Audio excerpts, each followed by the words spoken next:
ሰላም ጤና ይስጥልኝ ክቡራትና ክቡራን የብሬክስ ሀበሻዊ የዩቲዩብ የፌስቡክ እና የቲክቶክ ተመልካቾች እንደምን አላችሁ?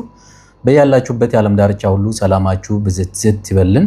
ዛሬም እንደተለመደው እጅግ በጣም አሳዛኝ በሆነ እጅግ በጣም ቅስም በሚሰብር ታሪክ ነው የመጣ ነው። በየትኛውም የዓለም ዳርቻ ላይ ሆናችሁ ይህንን ድምጽ እየሰማችሁ ያላችሁ ሰብአዊነት የሚሰማችሁ የሰው ልጆች በሙሉ ይህንን ቪዲዮ ላይክ ሼር በማድረግ እንድትተባበሩን በመታምኑት አንድ አምላክ ስም እንማጸናችኋለን። እስኪ እንዳው እህታችን በመጀመሪያ እንኳን ደህና መጣሽ። ከዛ በመቀጠል ስምሽን በማስተዋወቅ ያለውን ታሪክ በደንብ አድርገሽ ለማብራራት ሞክሪ። እድሉን ሰጥቻለሁ። እሺ፣ ሰላም ክርስቶስ ይብዛላችሁ የብሬክስ ሀበሻዊ ቤተሰቦች በሙሉ። እኔ ቅድስት አበበ እባላለሁ። ያው ትውልድና እድገቴ ወደ አርሲ ሽርካ ናዝሬትን ወይ ደግሞ አዳማን አልፋችሁ አሰላን አልፋችሁ እዛ ነው ትውልድና እድገቴ። ያው በ8 ዓመቴ ወደ አዲስ አበባ በገባም ማለት ነው። እና ህይወቴ ከዛ ይጀምራል። አዲስ አበባ ነው ያደግኩት። ከ8 ዓመት በኋላ አጋጣሚ እናትና አባቴ በዛ ሰዓት ላይ ተለያይተው ነበረ። እነሱ ሲለያዩ እኔ አባቴ ዘመድ ወደ አዲስ አበባ መጣችኝና እዛ መኖር ጀመርኩ። ወንድሞቼ የኔ ታናሾች 3 ወንድሞች አሉኝ። እና ትልቁ 8 ዓመት ባለሳሳት ይሄ አሁን ሟቹ ደግሞ የ3 ዓመት የመጨረሻዋ ደግሞ የ2 ዓመት ነበርች በዛ ሰዓት ላይ። እና እነሱ ህፃናቶች ስለነበሩ እናቴ ጋር ነበር የነበሩት። እኔ ወደ አዲስ አበባ መጣሁ። የቀሩት እህቶቼ ደግሞ አባቴ ጋር ነበሩ በወቅቱ የነበሩት። እና እናቴ ነች ያሳደገቻቸው 3ቱንም ወንዶች ማለት ነው። እና ብቻዋን አባትም እናትም ሆናን ያሳደገቻቸው ለዛውም ደጇን ለቃ አጎቷ ደጅ ተቀምጣ። እና እዚህ ጋር እንደግልጽ ላደርግላችሁ የምፈልገው ወንድሞቼ ባስቤ ነው የሚጠሩት። ለምን? በእናቴ አጎት ነው የሚጠሩት። እዛ ስላደጉ ትምህርት ቤትም እዛው ስለገቡ እናቴ በአጎቷ ስም ነበር ያስመዘገበቻቸው። ኦልሬዲ በዛው ነው የሚጠሩት። ያው እኔ ቅድስት አበበ ነው የምባለው፣ ወንድሞቼ ደግሞ አስቤ ዱባለ ነው የሚባሉት። ግር እንዳይላችሁ ግልጽ ላድርግላችሁ ብዬ ነው። ከዛ በተረፈ በእናቴ ያስተማረቻቸው ቢያንስ ትልቁን እስከ 9ኛ ክፍል ድረስ፣ ሌሎቹ ሁለቱን ደግሞ እስከ 6 እና 7 ድረስ ማንም ያለ ማንም እርዳታ ብቻዋን የሴት ወንዶን ያሳደገቻቸው እናቴ ናት በዛ ሰዓት። ከዛ ትልቁ 9ኛ ክፍል እያለ አጋጣሚ ስፖርት ይሰራ ነበርና ወድቆ ድንጋይ መቶት ሆድ ውስጥ መግል ነገር ቋጥሮ ትንሽ ታሞ ነበር በዛ ሰዓት ላይ። ናዝሬት መጥቶ ስቲች ተሰርቶ ጎኑ ላይ ሆዱ ታጥቦ ሄዳ ነው። ከዛ በኋላ ነው እኛም ልንረዳት የጀመርነው መርዳት የጀመርነው። እኔም አዲስ አበባ ነበርኩኝ። ትንሽ ማደግ ጀምሬ ነበር፣ ራሴ መቻል ጀምሬ ነበር እዛ ሰዓት ላይ። ከዛ የተወሰነ እየረዳናት ልጆቹ መማር ጀመሩ። 3ኛ ታላቅ እህቴ አብራኝ ነበረች አዲስ አበባ። እንደዛ እያስተማርናቸው እያለ እኔ እናትና አባቴን በተለያዩ በ11 ዓመታቸው ሄጄ አስታረኳቸው። አባቴ በጣም ይወደኝ ስለነበር የምለውን ይሰማኝ ነበር። ሄጄ አስታርቂያቸው ልጆቹን በዛ ሰዓት ላይ እያደጉ መጡ። ትልቁ ኦልሬዲ ወደ 12ኛ ክፍል መፈተን ደረጃ ደረሰ። እነዛኛዎቹ ደግሞ ወደ 8 9 ደረሱ። ከዛ እነሱን ካስታረኩኝ በኋላ ቆም ብዬ አሰብኩ። ምክንያቱም ምንም ባስታረቃቸው የገበሬ ልጆች ነን፣ አርሶ አደሮች ናቸው። እነዚህ ልጆች ደግሞ በጣም ጎበዝ ተማሪ ናቸው። 3ቱ በጣም ሰቃይ ተማሪ ናቸው። ሀገራቸውንም ቤተሰቦቻቸውንም ራሳቸውንም መለወጥ የሚችል ጭንቅላት ያላቸው ልጆች ናቸውና በዚህ ምክንያት በብር ጦት ይሄን የመሰለ ጭንቅላት በማስተማር ማነስ የሀገርም የቤተሰብም ሸክም እንዲሆኑ አልፈልግም። እና አንድ ነገር እናሰብኩኝ። እኔ ብሰደድ የኔ ህይወት ሊበላሽ ይችላል አውቃለሁ። የኔ እድሜ ሊቃጠል ይችላል። ግን እኔ የአንድ ህይወቴን እኔም ባበላሽ 3 ነፍሳትን አተርፋለሁ። ይህን የመሰለ ጭንቅላት ይዘው ከሚሰደዱ፣ ትምህርታቸውን ከሚያቋርጡ፣ የሀገር ሸክም ከሚሆኑ እኔ ተሰድጄ ባስተምራቸው ሀገርምንም ራሳቸውንም ቤተሰብ ይጠቅማሉ ብዬ ይሄን አለማዥን እግዚአብሔር በሚያውቀው የተሰደድኩት ወደ ዱባይ ስመጣ 2008 አልቆ 2009 ሊገባ ቋግሚ 3 ነው ከኢትዮጵያ የወጣሁት ትዝ ይለኛል። አሁን ኦልሬዲ ወደ 7 ጨርሼ 8 ዓመት ከምናምን ወር ውስጥ ነው ያለሁት። ከ4 ወር ውስጥ ነው ያለሁት በስደት ላይ ማለት ነው። አዎ በስደት ላይ። እና አንድ ቀንም አልገባሁ። ይሄን ሁሉ ዓመት ስኖር አንድ ቀንም ሄጄ አላየኋቸው። ነገር ግን ማድረግ ያለብኝ ከቤተሰብ ጀምሮ እስከ ወንድሞቼ ቀጥ አድርጌ ነው ያደረኩት።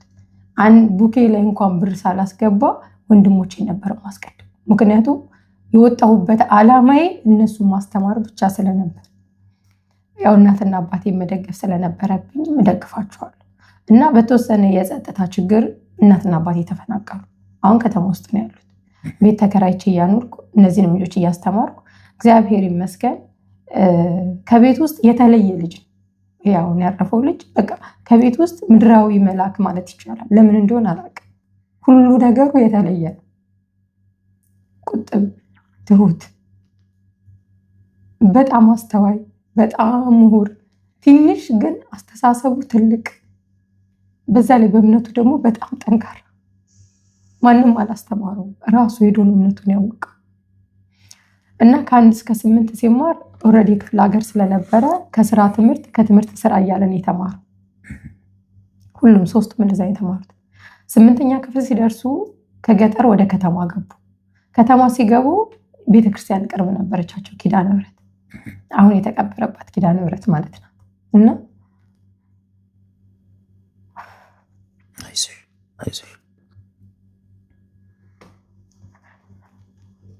ጠዋት ተነስቶ ኪዳን አድርሶ ወንድሞቼን ቀስቅሶ ነው ትምህርት ቤት ይዟቸው የሚሄደው። በጣም የሚገርመው ነገር ማን ያምናል? የ8ኛ ክፍል ተማሪ ህፃን ልጅ ጠዋት 11 ሰዓት ተነስቶ ኪዳን አድርሶ ትምህርት ቤት ይሄዳል።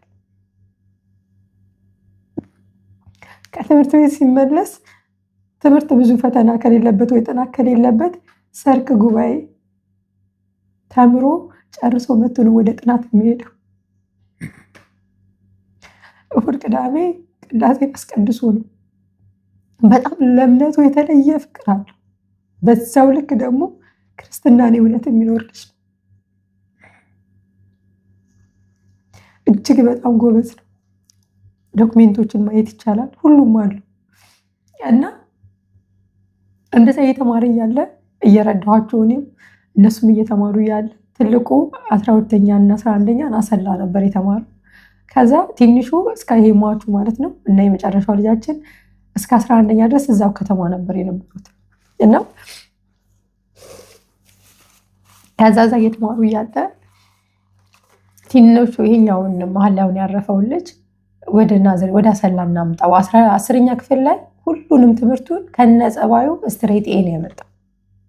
ዶክሜንቱን እንደምታዩት ማለት ነው ስትሬት ኤ ነው ያመጣው እና በቃ ለትምህርቱም ትንሽ እንዲመቸው ወደ አሰላ እናምጣው ተብሎ ወደ አሰላ መጣ። 11ኛን እዛ ጨርሶ ስለነበር 12ኛን አሰላ ተማረ። አሰላ ተምሮ እግዚአብሔር በሚያውቀው ያመጣው ውጤት ስንደምረው 650 ነበር የመጣው። የጣራው ግን 640 ነበር እኛ በአመጣው ውጤት ስንደምረው። ከዛ ያው የትምህርት ሚኒስቴር ውጤቱ ሲመጣ የሱ 593 ነበር የመጣው። ያው እኛ በእኛ ነበር የደመርነው ያንን የራሱን ውጤት። ያው በትምህርት ቤት ሚኒስቴር አሰራር ደግሞ 593 ነበር ያመጣውና ዶክሜንቱ ላይ እንደምታዩት በጣም ነበር የተናደደው እንዲህ 6 አልገባውም ብሎ እና አረጋጋ ነው እንደምንም ብለን ያጋጥማል የምትፈልገውን አይነት ፊልድ ይሰጣል ብለን አረጋጋ ነው። ኮሮና ነበር ከዛሬ 4 ዓመት 5 ዓመት በፊት። ዛሬ ተፈተናላችሁ ነገ ተፈተናላችሁ የተባሉ በኮሮና ምክንያት በጣም ተጉላልተው ነበር የተፈተኑት። ከዛ ተፈተነ እግዚአብሔር ይመስገን አዲስ አበባ ዩኒቨርሲቲ ደረሱ። አዲስ አበባ ዩኒቨርሲቲ 4 ኪሎ በኮምፒውተር ሳይንስ ገባ። እዛም እየተማረ እውነት ለመናገር በእምነቱን በጣም አጠነከረ፣ በትምህርቱን በጣም ጎበዝ ሆነ። ከዛ በጣም ነበር ደስ ያለን። አንደኛ በጣም ሴፍቲ ቦታ ነው፣ ከተማ ነው፣ ደህንነቱ የተጠበቀ ቦታ ነው። አንድ ቀንም ለሱ በመጥፎ ነገር ይመጣበታል ብዬ አስቤ አላውቅም። አንድ ቀንም እግዚአብሔር በሚያውቀው በጣም ሴፍቲ ቦታ ነበር። በጣም ነው ደስ ያለን እና እየተማረ ያለ ክረምትን ሲስተር ያሳልፋሉ አልፈዋል እና በቃ በጣም ነው የምትደነቀው እሷ ራሱ። ዝናብ አይደለም ዶፍ ቢዘም እኔ ላለመዋሸት ባይኔ በብረቱ አይቻለሁ። ቀብሬ እጅ እንደ ሽማግሌ እጥላለሁ ብታምኑም ባታምኑ። ጠዋት ዝናብ ሲሆን ጥላ ይዞ ሄዶ ቤተክርስቲያን ተሳልሞ ነው የሚመጣው። ማታ መጥቶ ቤተክርስቲያን ሳይሳለም አያድር። በቃ ልጁ እንዲህ ነው።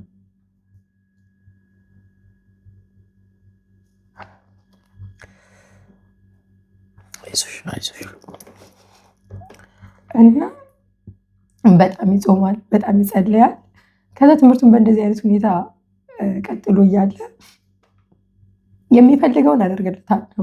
ኮምፒውተር ራሱ ላፕቶፕ ግዢልኝ ሲለኝ HP i7 ነው የምፈልገው ብሎ የሚፈልገው ከነራሙ ነው ጽፎ የሰጠኝ። ስልኬ ውስጥ አለ ከነደረሰኝ አለ ዛሬ 4 ዓመት 5 ዓመት በፊት የገዛው ላፕቶፕ። እሱ የሚፈልገው ነው የምገዛለት። ምክንያቱም በጣም በትምህርቱ ጎበዝ ስለሆነ እንዲከፉብኝ አልፈልግም ወንድሞቼ፣ የኔ ህይወት ይቀራል እንጂ ማለት ነው። ከዛ እየተማረ እያለ ዘንድሮ ካቻምና ሲስተር ጋር ነበር የከረመው ክረምትን። ዘንድሮ ቅድስት አለኝ ወይዬ ስለው ሲስተር ጋር ልጆች ስላሉ ለጥናት አይመቸኝም፣ ትንሽ ጫጫታ አለና ጓደኞቼ ስላሴ ቤተክርስቲያን ጀርባ እዛው 4 ኪሎ ተከራይተዋልና ከነሱ ጋር ተከራይቼ ልውጣ እዛ ልቀመጥ አለኝ። እሺ አልኩት። ከዛ እሺ አልኩትኝና እዛ ተከራይቶ ነበረ። ከዛ በፊት አምና ጠር ላይ የተወሰነ እንደ መንፈስ ነገር ያስቸግረው ነበር እና እንደዚህ ያመኛል ቅድስት ሲለኝ ጸበል ሂድ አልኩት። አንደኛ ሴሚስተር ላይ ትምህርትን ተፈተነ ጨርሰ ጸበል ሂድ ገዳም ሂድ ለ2 ሳምንት ስለው እሺ እኔም አስቤያለሁ አለኝ። ከዛ በርሜል ቅዱስ ጊዮርጊስ ሄደ። እኔ ነኝ እዛ ሂድ ብዬ አልኩትም ሄደ ተነስቶ እግዚአብሔር ይመስገን ሄዶ መጣ። ምንድነው ስለው በቃ ድህነት ፈልጌ ሄጃለሁ እግዚአብሔር አዳነኝ። ይሄን አይደለም የምትፈልጊው በቃ ድኛለሁ እግዚአብሔር ይመስገን። ጸበሉ እውነትም እጹብ ድንቅ ነው እንደተባለው እግዚአብሔር ከፈቀደ እናቴን ይዣት ሄዳለሁ አለ። እናቴ ነርቭ ያማታል ከጊዜ በኋላ እግሯን ይዟታል። ያነከሰኝ የምትሄደው ዱላ ይዛ ነው የምትሄደው። እናቱን እጅግ በጣም ነው የሚወዳት። እንደ እናቱና እንደ ትንሽ ወንድሙ በዚህ ምድር ላይ የሚወደው ማንም የለም። እጅግ በጣም ነው የሚወዳቸው፣ እጅግ በጣም ነው የሚጨነቅላቸው። እና እዚያት ሄዳለሁ። በጣም ደስተኛ ሆነ። በቃ በጣም እጅግ በጣም ተስፋው ከእንደገና ለመለመ። በጣም ደስ አለ። ጠር ሄዶ መጥቶ መጋቢት 29 የተወለደበት ቀን ቆረበ። ለኔ እንኳን አልነገረኝም። ለንስሐ አባቱ አማክሮ ለትንሹ ለመጨረሻ ወንድሜ ብቻ ነግሮ ቆረበ። ደስ እንኳን ግዝልኝ አላለኝ። ከዛ ከጊዜ በኋላ ነው መቅረቡ ተሰማ። ውብዬ ቆረብክ ስለው አዎ አለኝ። ደስ አለኝ በጣም። በዚህ እድሜው ገና 24 ዓመቱ ነው። በወጣትነቱ በእግዚአብሔር ቤት ታንጾ መኖሩ በጣም ደስተኝ ነበር ሁሌ እና በጣም ደስ አለኝ። ልብስ አሰፋውለት፣ ጫማ መቆረቢያ ልብሱ እንዳለ አሟላውለት። እጅግ በጣም ተደሰተ። ከዛ ክረምትን ከጓደኞቼ ጋር ልሁን ቤት ተከራይቼ ያለኝ ትችላለህ ካልኩት። ከዛ ተከራይቶ ተቀመጠ እውነትም እና ተከራይቶ ተቀምጦ ነሐሴ ላይ ጉሮሬን አብጦ አመመኝ አለኝ። ምን ነው ስለው እኔ እንጃ አለኝ። ከዛ ሐኪም ቤት ሄድ ብዬው ሐኪም ቤት ይዘውት ሄዱ ጓደኞቹ። ከዛ ምንድነው የተፈጠረው?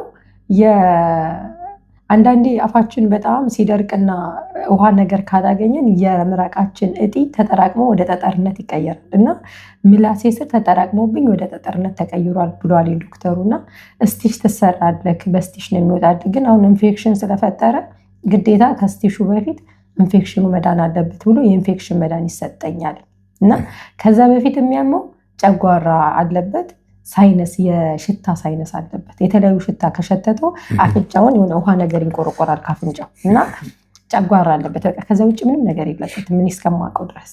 ከዛ ያን አመመው ሲባል በጣም ነበር የደነገጥኩትና በቃ ሂድና ታከም አልኩትኝ። እውነትም ታከመ። ለቅዱስ ሚካኤል ተሳልኩለት። ቅዱስ ሚካኤል ወንድሜን ቢላ ታስነካብኝ፣ በቃ ከፈለክ በጸበል ከፈለክ በመድኃኒቱ ብቻ ይሄን ጠጠር አውጣ ከውስጡ ብዬ አልቅሼ ለቅዱስ ሚካኤል ተሳልኩለት። መድኃኒቱን በጸበል ነበር የሚወስደው። እግዚአብሔር ይመስገን ፎቶ ልልክልህ እችላለሁ አለ መድኃኒቱ። ወጣለት፣ ጠጠሩ እየተቆራረጠ ወጣለት። ስቲሽም ሳይደረግ ኦፕሬሽንም ሳይደረግ ከዛ ወጣለት፣ ዳነ። እንደውም ጥርሱን አሳጠብኩት። ከዛ በኋላ ጤናውን ሙሉ ምርመራ ራሱ አድርጋልኩትኝ፣ ተመረመረ። ደህና ነው፣ ምንም ነገር የለም። የጉሮሮውን ብቻ ይከታተላል። ለምን ድጋሜ ሊመለስ ስለሚችል የተለያዩ ብርቱካን፣ ሎሚ ነገሮች ውሃ ነገር እንዳታጣ ካፈ ስለተባለ እሱን እየተጠቀመ ቀጠሮ ነበረው። መስከረም 3 ቀጠሮ ነበረው። እንደገና ህዳር ነው ቀጠሮ ነበረው። የካቲት ነው የሚከታተለው። ካርዱም አለ አይቼዋለሁ እና ዳነ። የጉሮሮውን ይከታተላል። ድጋሜ ጠጠር ከተካ ስቲሽ አድርገው እሱን ነው የሚከታተለው። በቃ እኔ የማውቀው ከዛ ድኖ መስከረም መጣ። አምና ነበር የሚመረቀው። አምና ከጊዮርጊስ ሲመጣ ቅድስት አለኝ ወይ ስለው ኮምፒውተር ሳይንስ አብዛኛውን ጊዜ ተምረሽ ነጥብ ይዘሽ ከምትወጪ ይልቅ ተግባራዊ ልምድን ይፈልጋል። እኔ ደግሞ በተግባር ነው መልመድ የምፈልገው እና የተወሰነ ክላሶችን ድሮፕ አድርጌ የሚቀጥለው ዓመት ላይ የተውኳቸውን ድሮፕ ያደረኳቸውን ክላሶች እየጨረስኩ የቀረኝን ኦንላይን ላይ አንዳንድ ስራዎችን እየሰራው በተግባር ሙያ መያዝ ፈልጋለሁ።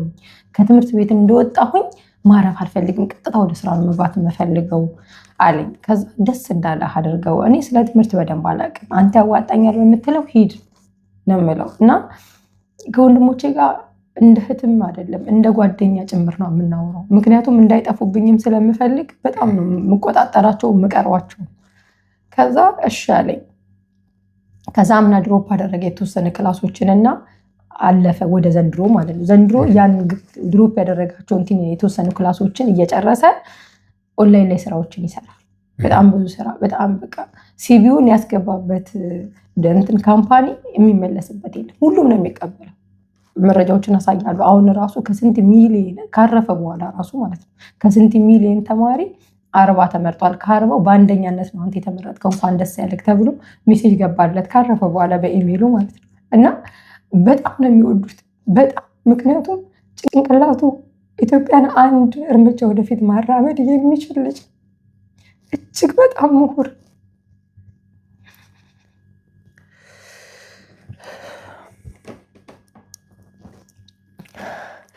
እና ላሳያችሁ እችላለሁ። የተለያዩ ካምፓኒዎች ላይ ሲሰራ የተለያየ ሰርተፍኬት ተሰጥቶታል።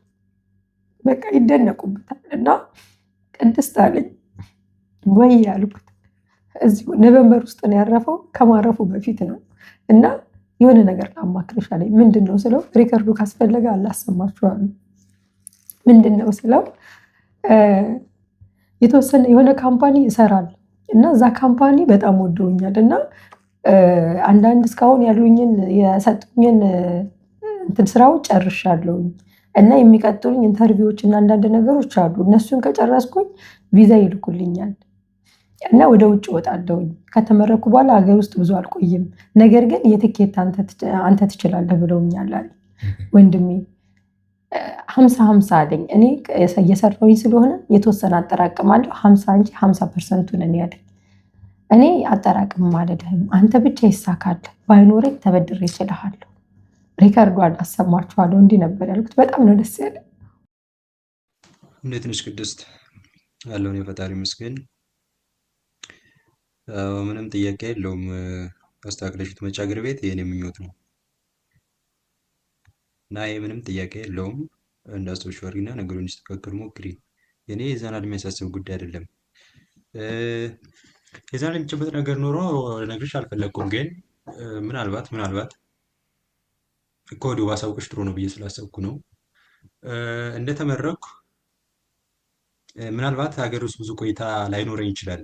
ምን መሰለሽ፣ አሁን ከሆኑ ድርጅቶች ጋር እየተነጋገርኩ ነው ዩሮፕ ውስጥ ካሉ እና እስካሁን ባለው ምልመላ አብዛኞቹ መስፈርት አሟልቻለሁ።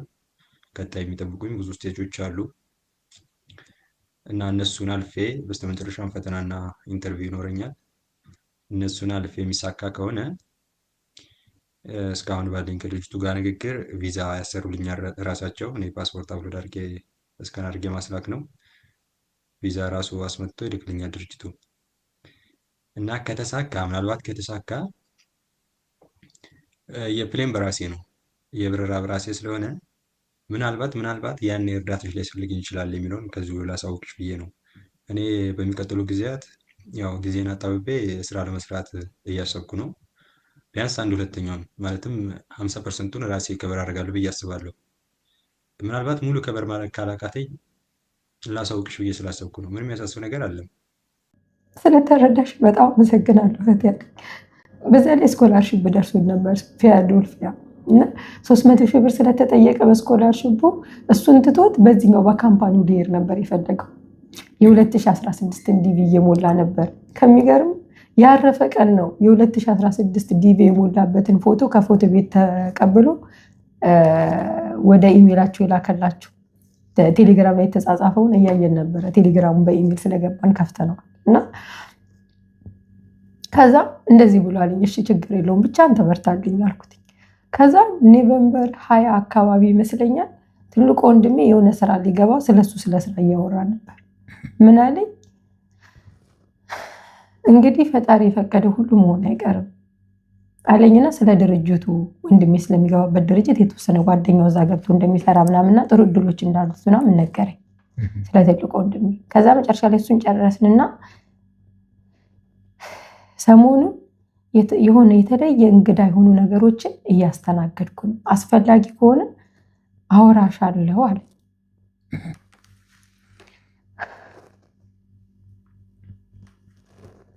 አይዞሽ ጠንከር ብለሽ ነው። ከባድ ነው ግን እንደምንም ሀሳብሽን ለመግለጽ ሞክሪ።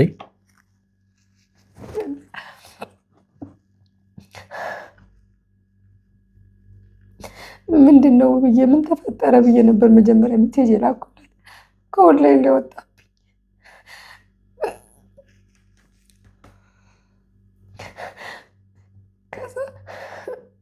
ከኦንላይን ላይ ወጥቶ ሲያወራኝ አጋጣሚ መሬት ቫኪዩም እያደረግኩ እግሬን እንደወለምታውን አላውቅም፣ ብቻ አጥንቴ እንዲውለቅ ነገር ነው ያለው። ለምን እንደሆነም አላውቅም። አመመኝና የዛኑ ቀን ሆስፒታል ሄድኩኝ። ከዛ ነርቫ ትንሽ ተነክቶ ነው ምናምን ብለው እሱ ወረቀት ላኩለት። የላኩለት ግን ልነግረው ፈልጌ ሳይሆን እንዲያወራኝና በወሬ መሀል ላወጣጣው ስለፈለግኩን ነበር። የሆነ የደበቀ ነገር እንዳለኝ፣ የሆነ የሚያስጨንቀው ነገር እንዳለ ተረዳሁኝ። ከዛ ላኩለት። ምን ሆንሽ ምናምን ሲለኝ አጋጣሚ እንዲያሙኝ አልኩት። ከዛ ስለ እኔ ጤና እያወራን ቴክስቱን አሳያለሁ። በእያንዳንዷ ደቂቃ ስለሱ ነበር የምጠይቀው። ደህና ነኝ፣ ምንም እኮ የለም፣ ይሄን የሚያስጨንቅ ነገር የለም ይለኛል።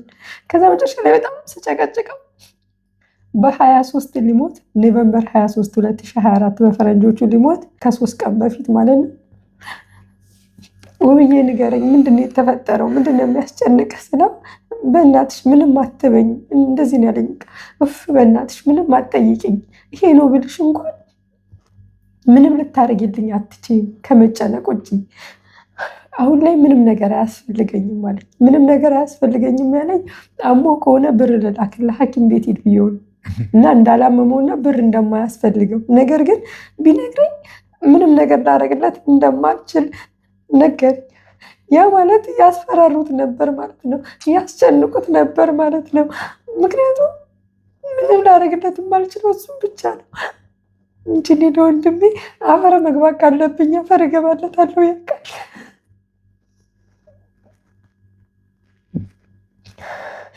እና በ22 እንደዚህ ብሎኝ በ23 መሰለኝ 2000 ብር ያስፈልገኛል አለኝ። እሺ ዓርብ ይሁን ቅዳሜ እንደዚህ ነው እሺ ብዬ ላኩለት። እዛው ኢትዮጵያ ትልቁ ወንድሜ ጋር ብር ስለነበር ትራንስፈር አድርግለት አልኩትና ትራንስፈር አደረገለት ይመስለኛል። ዝክር ስለነበረ ለዝክር መሰለኝ ያን ብር የጠየቀኝ። ከዛ ብሩን ትራንስፈር አደረኩለትና ውብዬ ብሩ ደረሰ ካልኩት አዎ ደርሶኛል አለኝ። ደህና ነህ ግን ጤና ስለራሱ ጠየቀና አንቺ እንዴት ነሽ? ስለራሱ ተወና አንቺ እንዴት ነሽ? እኔ እኮ ድኛለሁ ውብዬ፣ አንተ ግን እንዴት ነህ ስለው ደህና ነኝ አለኝ። ቅዳሜ ለቁርባን እየተዘጋጀ እንደሆነ ስለነገረኝ ብዙ ሊጨቀጭቆ አልፈለኩም። ከዛ እሁድም እንደቆረበ ስላወቅኩኝ ብዙ ማውራት አልፈለኩም። ምክንያቱም ስታው ብዙ ማውራት የለብህም፣ የቆረበ ቀን ተሳስተ ያው የማይሆን ነገር ልታወራ ስለምትችል ላውራው አልፈለኩም እና ዝም አልኩት። ሰኞ ዕለት ሪከርድ አደረኩለት። ውብዬ ደህና ነህ? ምን አዲስ ነገር አለ? ቆይ ግን ለምን አትነግረኝም? ብትነግረኝ እኮ ከተወያየንበት መፍትሄ አይጠፋም አልኩት። ሪከርድን ሰምቶ ዝም ነበር ያለኝ። ሰኞ ማለት የገደሉት ዕለት ማለት ነው፣ የኪዳን ዕለት። በ15 እሁድ ቆርቦ ሰኞ ኪዳነ ምሕረት ነበረች። ህዳር 16 በጣም ነው የሚወዳት። በጣም በቃ በደም ስሮ የገባች ናት። ከድሮ ጀምሮ በጣም ነው የሚወዳት። አርስ እያለ ኪዳነ ምሕረት መሀሌት ነው የሚቆምላት ሄዶ እጅግ በጣም ነው የሚወዳት። ዩኒቨርሲቲ ከገባ ጀምሮ 4 ዓመት 5ኛ ዓመቱ ዘንድሮ ዝክር ይዘክርላታል ሁሌ። በጣም ነው የሚወዳት እና ኪዳነ ምሕረት ሁሌ ይዘክራል። ግቢ ውስጥ እያለ ግቢ ጉባኤ ይማራል፣ ያስተምራል። ቤተክርስቲያንን በጣም መቅረብ ይፈልጋል። ነፍሱን ይማረውና የእናቴ አባት አያቴ የእግዚአብሔር አብ ቄስ ነው። የእናቴን አባት ክህነቱን ደግሞ አጎቴ ነበር የተቀበለው። የእናቴ ወንድም አሁንም ቄስ ነው እግዚአብሔር አብ እና ያ ክህነት በአጎቴም በኩል በእኛም በኩል የተማረ የለም። በእኛ በኩል ሊቋረጥ ነበር ያ ክህነት እና ያን ክህነት ማስቀጠል ይፈልጋል። አብነት ተምሮ ክህነቱን ማስቀጠል ይፈልጋል እና በጣም ግቢ ጉባኤ የሚከታተሉ ነበር። ከዛ ከግቢ ጉባኤ ህዳር 16 ገና ጾም የገባበት ቀን መሰለኝ ባልሳሳትና እስከ 9 ሰዓት አስቀድሶ መጥቶ ከዛ ከቅዳሴ ከመጡ በኋላ ምሳውን በልቶ ከግቢ ጉባኤ የጾም ቀን ክርስቲያኖች ሲጾሙ የቁርሳቸው ዳቦ ይሸጥና ለቤተ ክርስቲያን ገቢ ይሆናል። ከግቢ ጉባኤ ዳቦ የ50 ብር ዳቦ ይገዛል። አንድ ብር 50 ሳንቲም ይበሉኝ 75 ሳንቲም ይበሉኝ አላውቅም። እንደዚህ ነው አንድ ዳቦ የሚሸጠው ግቢ ውስጥ አሉ ባልሳሳት እንደዚህ ነው ያሉኝ ልጆች እና የ50 ብር ዳቦ ይገዛና ከዳው ላይ 2 ሰዓት ተኩል አካባቢ ነው ከምሽቱ ዝክሩን የዘከሩት እሱና ሌሎች 2 ልጆች ሆነው ማለት ነው። ዝክሩን ከዘከሩ በኋላ ዝክሩ ላይ ደጋግሞ ይጠራት ነበር አሉ ኪዳነ ምሕረት።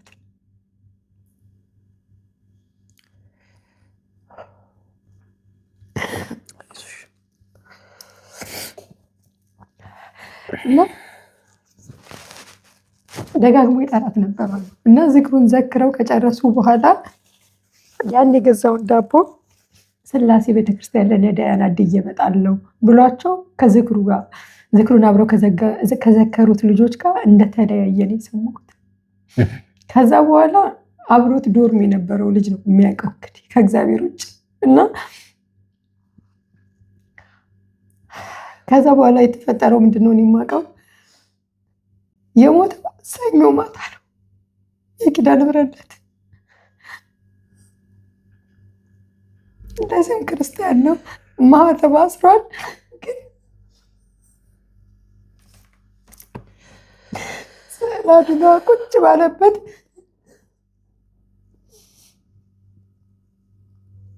የመድኃኒዓለም ስዕል አድኖ ቁጭ ባለበት ነው የገደሉት። ትንሽ እንኳን አልፈሩም እግዚአብሔር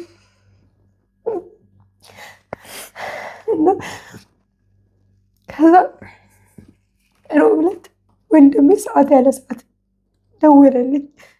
ደነገጥኩኝ፣ ተንቀጠቀጥኩ። አነሳለሁ ብዬ ዘጋሁት። ከዛ መልሶ ደወለ። የጓደኛዬን ስልክ ጠየቀኝ። አላመንኩም። ያሰብኩት እናቴን ነበር። ነርቭ እያመማት ስለነበር ወይ መድኃኒዓለም አቆርባታለሁ እያልኩ ሳላቆርባት ወሰድካት። አቁርቢያት በማግስቱ ወሰዳት ብዬ ነበር እኮ ነው ያልኩት። ከዛ ብቻዬን ነኝ ቤት ውስጥ ማንም የለም። በጆሮዬ መጥቶ የሆነ ነገር እናትሽ አይደለችም ውሸት ነው አለኝ።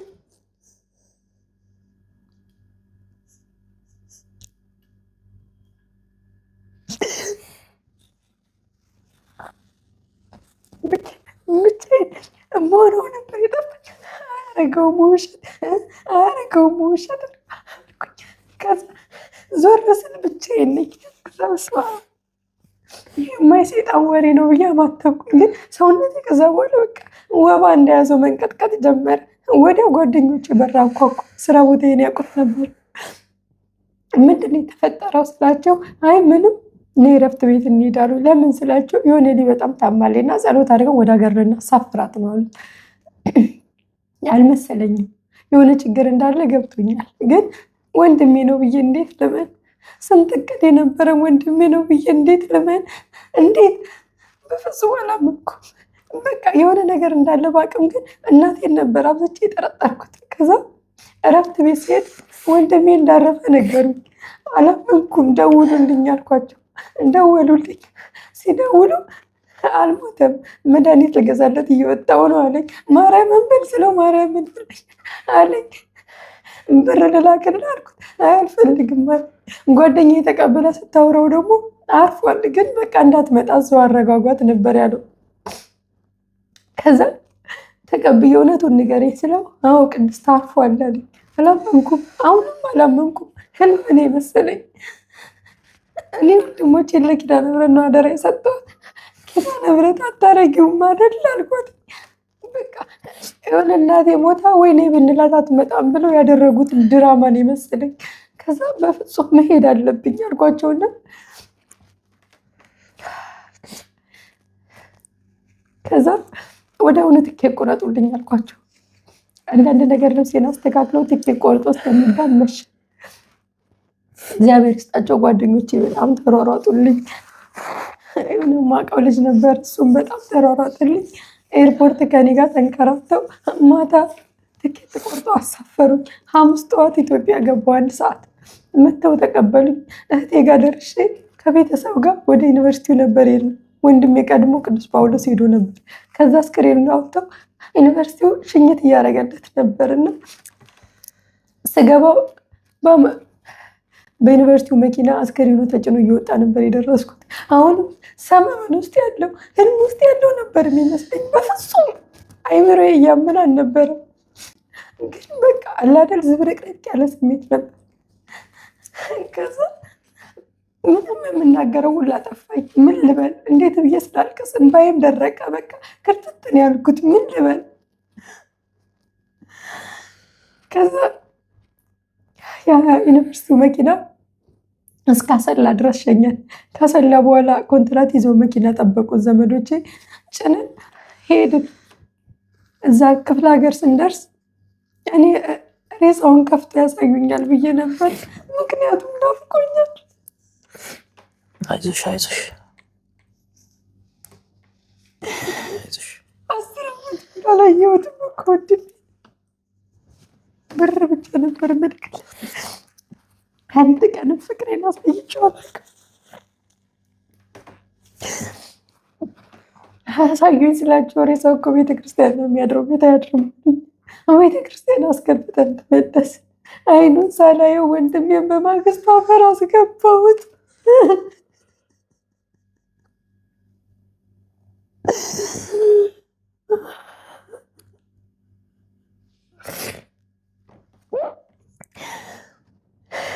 አይዞሽ ዓርብ ዕለት ተቀበረ። ዓርብ ቀበርኩኝ። ሰለስቱንም አላልኩም። ቅዳሜ ወደ አዲስ አበባ ተመለስኩ። ምክንያቱም አይምሬ ውስጥ የሚጮኸው ምን ሆኖ ነው ለምን የሚለው ነው ሊያሳብደኝ የደረሰው። በቃ አፈር ከተትኩት። ያ ሁሉ እቅድ ገደል ገባ። ከዚህ በኋላ ግን ለምን የሚለው ጥያቄ ለመመለስ ሰለስቱንም አላልኩም። ቤተሰብ ልስ አልተሰናበትኩም። ብድግ ብዬ ከወንድሜ ከአዲስ አበባ መጣሁ። መጀመሪያ የነበርኩት ያደረግኩት አምና ተመርቀው የወጡትን ጓደኞቹን ነበር። ምክንያቱም ወንድሜ ባጭሩ የሚያውቀው ያውቀዋል። አዲስ አበባ ዩኒቨርሲቲ ያላችሁ ግቢ ጉባኤ ተማሪዎች ታውቁታላችሁ። እንዲህ ነው ብዬ መናገር አይጠበቅብኝ። ምድራዊ መላክ ብለው ማጋነን አይሆንብኝም። በጾም አፌ ነው የማወራው እና እንዴት ብዬ ሰው እጁን አንስቶ ብዬ ላይ ይጨክናል ብዬ ላስብ? እንዴት ብዬ ምን አድርጓቸው ምን በድሏቸው ብዬ ላስብ? ከዛ መጣሁኝ። አምና ተመርቀው አንድ ዶርም የነበረው ልጅ አምና ተመርቀው ወጡትን ጓደኞቹን አግኝቼ ለማውራት ሞከርኩ። ያሞ ነበር። ምክንያቱም ያሰብኩት ወይም ማይድን በሽታ ተነግሮ ደብቆን ይሆን ወይ ልብ ድካም ይኖርበት ይሆን ይሄን ነበር ታስበ የነበረው እንጂ በፍጹም ሰው ይገድሏል ብዬ አልጠበቅኩም። ከዛ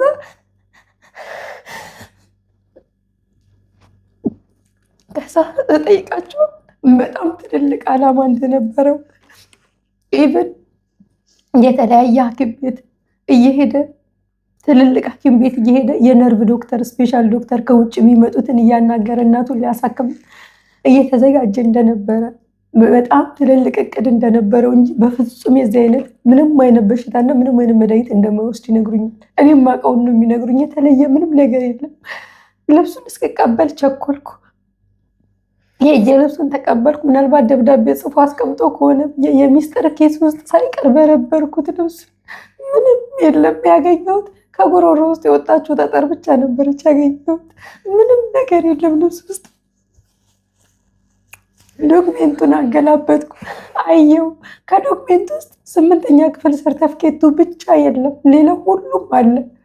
8ኛ ክፍል ሰርተፍኬቱ ደግሞ ከመሞቱ በፊት ራሱ እንደጠፋውና እህቴና ትንሹ ወንድሜ እንደነገራቸው ሰማሁኝ። ማን እንደወሰደበት እግዚአብሔር ይወቅ፣ ለምን እንደተወሰደበት እግዚአብሔር ይወቅ። እና ከዛ ዶርም የነበረውን ልጅ አንድ ልጅ ብቻ አብሮት እንደነበረ ሌላ ልጅ ዶርም ውስጥ አብሮ እንዳልነበር ሰማሁኝ። እሱን ላገኘው በተደጋጋሚ ደወልኩለት፣ ግን ሊያገኘኝ ፈቃደኛ አልነበረ። እንደዛም ሲሆን ግን ያው የሟች ቤተሰብ ስለሆንን ፈርቶ ነው ብዬ ነበር ያሰብኩት። ምክንያቱም ወንድሜን ስለማውቅ፣ ምክንያቱም እንኳን ባዳ እንኳን የውጭ ሰው ይቅርና አንድ ቀን ለእናቱ መጥፎ ቀን ተናግሮ አያውቅም። አንድ ቀን አይደለም ሊናገራት ስራ ታዞ አያውቅም። አውቆ ነው የሚሰራው። አንድ ቀን እኔ ስንቴ ሳስቀይማት፣ ሌሎቹ ስንቴ ሲያስቀይሟት፣ አንድ ቀን እናቱን ቀና ብሎ አይቷት አያውቅም።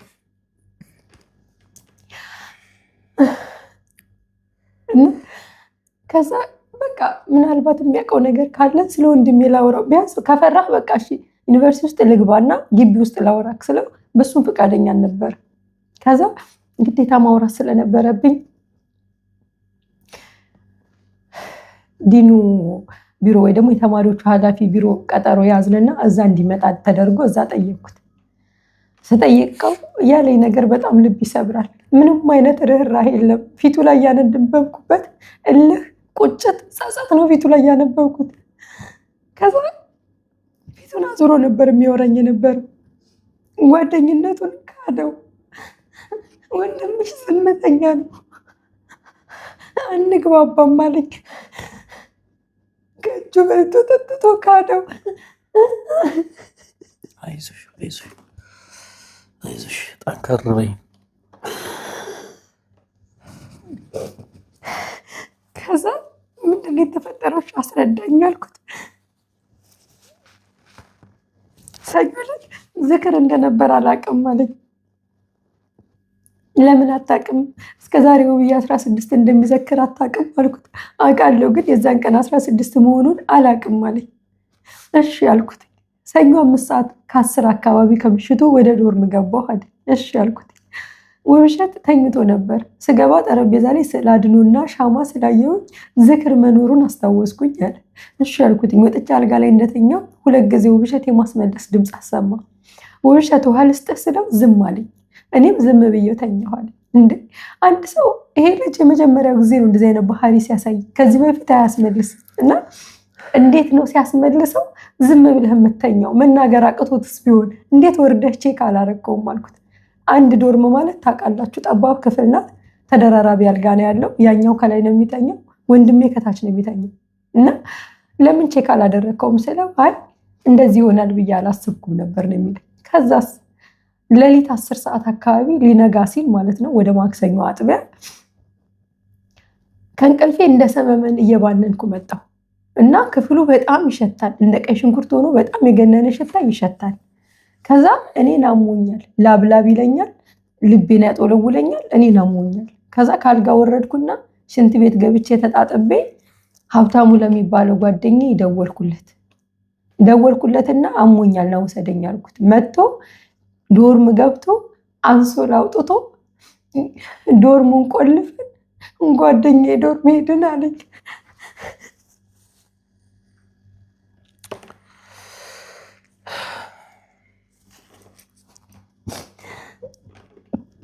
ምን አንጀት አስቻለክ? የሱ ሽታ ያስመለሰው ሽታ አንተን አሞክ። ጓደኛ ዶርም ስትሄድ ዶርም ቆልፈበት ከምትሄድ ምን አለ ብታየው፣ ወይ ደግሞ ከጎኑ የጓደኞቹ ዶርም አለ፣ ምን አለ ጠርተህ ከረታሟል እርዱት ብትለው ብዬ ስለው እኔ እንደዚህ እንደሚሆን አላውቅም ነው መልሱ። እሺ ከዛ ማክሰኞ ጠዋት እኔ ግቢው ክሊኒክ ሄድኩኝ። ሽታ ሸተኛ አመመኝ አልኳት። ማስታገሻ ሰጠችኝ። ያ ማስታገሻ ወሰድኩና ተሻለኝ። ማክሰኞ 4 ሰዓት ላይ ኢንተርኔሽን ቦታ ስለሚሄድ ኢንተርኔሽን ወረቀት ማውጣት ስለነበረብኝ ከዶርም ማለት ከገባው ስለሚያመኘውንም ሀብታሙ የሚባለው ጓደኛዬ ገብቶ ኢንተርኔሽን ወረቀትና ጫማ ወጣልኝ። ከዛ ዶርሙን ቆልፈን አሁንም ሄድናል። ማክሰኞ ጠዋት 4 ሰዓት አሁንም አላያችሁትም ስለው አላየሁትም አለኝ። ፍረዱኝ እንግዲህ አንድ ክፍል ውስጥ በቀን ገብተው እየወጡ አላዩትም። ክፍሉ እንደዛ እየሸተተ አላዩትም። ከዛ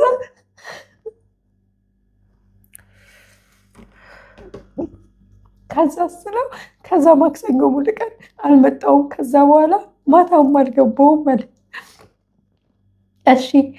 ከዛ ስለው ማታ የውብዬ ጓደኞች ሰኞ ማታ የተለዩት ሙሉ ቀን ስልክ አያነሳም። ውብሸት ጋር ሲደውሉ ስልክ አያነሳም፣ ሲደውሉ ስልክ አያነሳም። ዶርም መጥተው ሲያንኳኩ ዶርሙን የሚከፍት ሰው የለም። ከዛ ግራ ሲገባቸው ማታ አካባቢ ሲደውሉለት ስልክ አያነሳላቸው። የውብሸት ጓደኞች እንደሆኑ ያውቃል። ሲደውሉለት ስልክ አያነሳላቸው።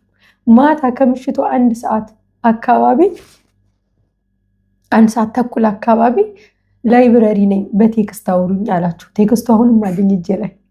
ከዛ ውብሸት ስልክ አያነሳም በሰላም ነው ሲለው ጠይቀው አሞታል መሰል። እኔ ስጠይቀው አይነግረኝ አለው። ከዛ ዶርም ነው ብሎ ጓደኛው ስጠይቀው አሁን የት እንዳለ አላቅም አላየሁትም፣ ዶርም አላየሁትም፣ አሁን የት እንዳለ አላቅም አለ። ዶርም ቆልፎበት እንደወጣ እንኳን መናገር አልፈለግም። ይሄ ማክሰኞ ማታ ነው።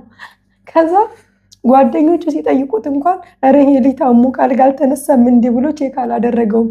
በዛው ጓደኛው ዶርም ሄዶ አደረ ዶርም ሳይመጣ። ከዛ ስለው ማክሰኞ ሮብ ዕለት በሃይላንድ ገዝቼ ያስቀመጥኩት ውሃ ስለነበር ያን ውሃ ለማውጣት ቢያመኝ የሚመመኝ ብዬ ወደ ዶርም መጣ። ዶርም ስመጣ ስልኩን ጠረጴዛ ላይ አየሁት። ይሄ ልጅ እህቱ ጋር ሄደም እንዴ ብዬ አልጋው ላይ ሳየው በህይወት የለም ማለት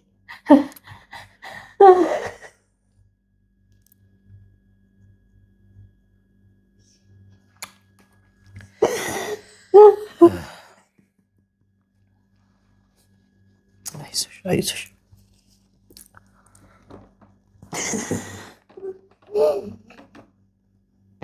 ከዛ ምን አደረግክ ስለው አየሁትና ዶርሙን ቆልፌ ሄጄ ጓደኛዬን ወይ የወንድምሽን ጓደኛ ጠራሁት አለኝ። አስቡት ህሊና ያለው ይፍረደኝ። እንዴት ነው እናንተ ጓደኛችሁ ሞቶ ስታዩት እማትደነግጡት እማትጮሁት? ተረጋግቶ ሄዶ አስክሬኑ ላይ እንደገና ዶርም ቆልፎ ጓደኛውን ለመጥራት ምን አይነት ሞራል፣ እንዴት አይነት ጥንካሬ አመጣ? ከዛ ጓደኛው ትናንትና ማክሰኞ ዕለት ሲደውሉለት ስላላነሳ በጣም ሀሳብ ላይ ነበር። ጠዋት መጥቶ ሲያንኳኳልኝ ደንግጬ በር ስከፍት እሱ ነው። ምን ተፈጠረ ውብሸትን አመመው ብዬው ገፍትሬው እንደዚህ እሱን ወደ ዶርም ነው የሮጥኩታል። ዶርም ደርሼ በሩ እንዲሳረግ ቁልፍ ነው። ከዛ ዶርም ቁልፍ እኮ ነው ስለው ከኋላ የመጥቶ ዶርሙን ከፈተው። ዶርሙን በቁልፍ ከከፈተው በኋላ ሂድ ግባ እየው ነው ያለኛል። ከዛ ገብቼ ሳየው አፉ ላይ ብቻ ነጭ ነገር አለበት። እንደዚህ ነው የተኛው። ይታያችሁ እጁን እንደዚህ አድርጎ እንደዚህ ነው የተኛው። በቀጥ ብሎ አንገቱ ስር ትራስ አለ። አንድ እጁን ብቻ አልጋ ላይ ጋደም ስትሉ እንደዚህ እጃችሁን የምታደርጉት እንደዚህ አድርጎ ነው የተኛው። በጀርባው ተንጋሉ። እግሩ ቀጥ ብሎ ተስተካክሏል። አንደኛው እግሩ ብቻ የሆነ ሸብረክ ነገር ነው ያለው። ከዛ ተመልሼ ወጥቼ ምንም አላልኩም፣ አልነካሁትም፣ ምንም አላደረኩም። ሄጄ ማወቅ ላለበት አካል አሳወቅኩኝ አለ።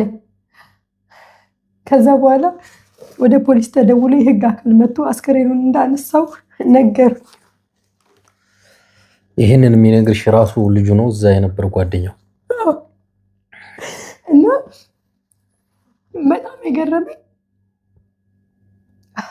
ባለሳሳት ስማቸው ቄስ ማን የሚባሉት ከይቅርታ ጋር ቀሲስ ገብረስላሴ ይባላሉ።